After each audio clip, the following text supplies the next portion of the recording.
करते हैं आज की वीडियो। शुरू करने से पहले यदि आप हमारे चैनल पर नए हैं तो प्लीज हमारे चैनल को सब्सक्राइब जरूर करें और पास में बने बेल आइकन को जरूर दबाएं, जिससे कोई भी नई वीडियो अपलोड होने पर आपको तुरंत नोटिफिकेशन मिल सके। और हाँ, इस वीडियो को लाइक और शेयर करना बिल्कुल ना भूलें। तो चलिए बिना देर किए शुरू करते हैं आज की वीडियो। कल आपने पढ़ा था प्रकाश का अपवर्तन। आगे चलते हैं। आज का हमारा टॉपिक रहेगा प्रकाश के अपवर्तन के नियम। छात्रों, प्रकाश के परावर्तन की भांति प्रकाश के अपवर्तन के भी दो नियम हैं। यानी प्रकाश किरण जब एक माध्यम से दूसरे माध्यम में जाती है तो ऐसा नहीं वो किरण अपनी मर्जी से किसी भी मार्ग पर चली जाएगी, कहीं भी मुड़ जाएगी। इसके लिए भी कुछ नियम होते हैं। कोई भी प्रकाश किरण जब दूसरे माध्यम में जाती है तो इन्हीं नियमों का अनुसरण करती है। इन्हीं नियमों के अनुसार प्रकाश की अपवर्तन की घटना होती है। चलिए, पहला नियम है,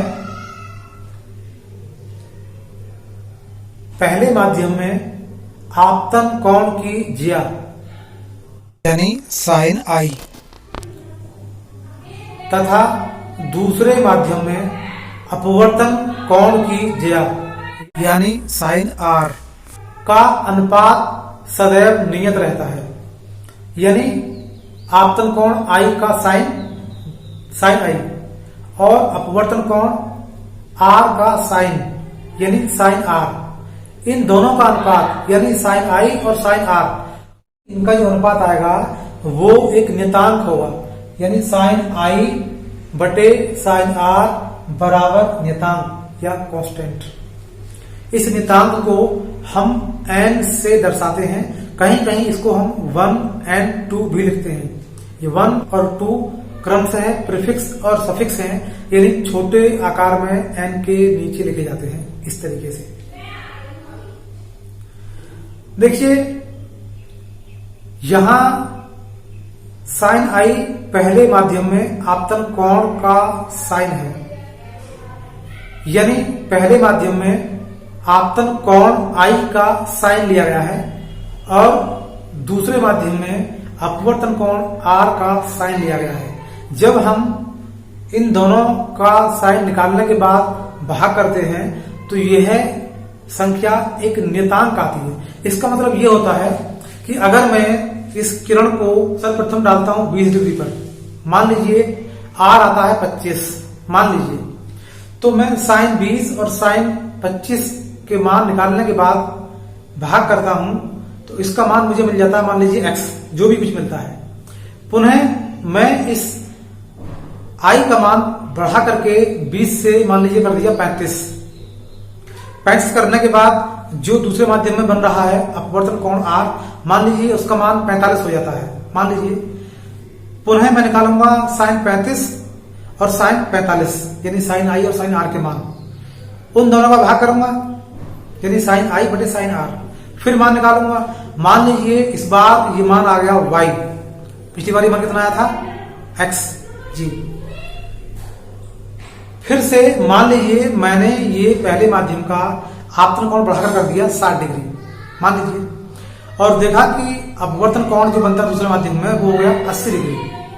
तो मैं तीसरी बार फिर निकालूंगा साइन 60 यानी साइन आई और साइन 80 यानी साइन आर, और तीसरी बार फिर मैं भाग करता हूं साइन आई में साइन आर का, अर्थात साइन 60 में साइन 80 का।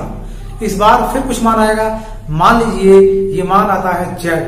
तो मेरा मतलब कहने का ये हुआ कि पहली बार जो आया था इसका मान x, दूसरी बार जो मान आया था y और तीसरी बार जो मान आया था z, ये मान तीनों आपस में एक समान होंगे। यानी अगर हम i का मान बदल देते हैं तो इसे बदलने से अपवर्तन कोण r का मान भी थोड़ा बहुत बदल जाएगा। लेकिन जब हम इन दोनों के साइन निकालने के पश्चात भाग करेंगे तो वो मान प्रत्येक दशा में सेम ही रहेगा, एक समान ही रहेगा। हम आई को भले ही डिग्री 1 से लेकर के 90 तक चाहे जितना कर दें, इसी के अनुसार आर भी बदलता रहता है। लेकिन हम साइन आई और साइन आर का आपस में भाग करें तो ये प्रत्येक बार एक समान ही आता है। ये है पहला नियम। इस नियम की स्थापना स्नेल ने की थी, वैज्ञानिक थे स्नेल, इसलिए हम इस नियम को स्नेल का नियम भी कहते हैं। सामान्यतः इस नियम को सूत्र के रूप में इस प्रकार लिखा जाता है, sine i upon sine r बराबर 1 and 2 यानी कांस्टेंट। देखिए इस 1 and 2 को हम कहते हैं पहले माध्यम के सापेक्ष दूसरे माध्यम का अपवर्तनांक। ये अपवर्तनांक क्या है, इसी को हम अगले टॉपिक में पढ़ने जा रहे हैं। चलिए आगे पढ़ते हैं। दूसरा नियम, दूसरा नियम है बिल्कुल पहले परावर्तन के नियम की भांति ही दूसरा नियम है। ये इस प्रकार है, आपतित किरण आपतन बिंदु पर अविलंब और अपवर्तित किरण तीनों एक ही समतल में होते हैं। अर्थात आपतित किरण, अविलंब और अपवर्तित किरण तीनों एक समतल बनाते हैं। परावर्तन के नियम में पढ़ चुके हैं, लगभग ऐसा ही है। अंतर केवल ये है कि उस नियम में परावर्तित किरण थी और इस नियम में यह अपवर्तित किरण हो गई है और वो दूसरे माध्यम में चली गई है। पिछली बार ये पहले ही माध्यम में थी, इस बार यह दूसरे माध्यम में चली गई है। तो बहुत सिंपल है, आपतित किरण आपतन बिंदु पर अविलंब और अपवर्तित किरण तीनों एक ही समतल में होते हैं, अर्थात तीनों मिलकर के एक समतल को बनाते हैं। तो चलिए, ये था प्रकाश का अपवर्तन और प्रकाश के अपवर्तन संबंधी 2 नियम। आज के लिए बस इतना ही, कल फिर मिलते हैं अगली वीडियो के साथ।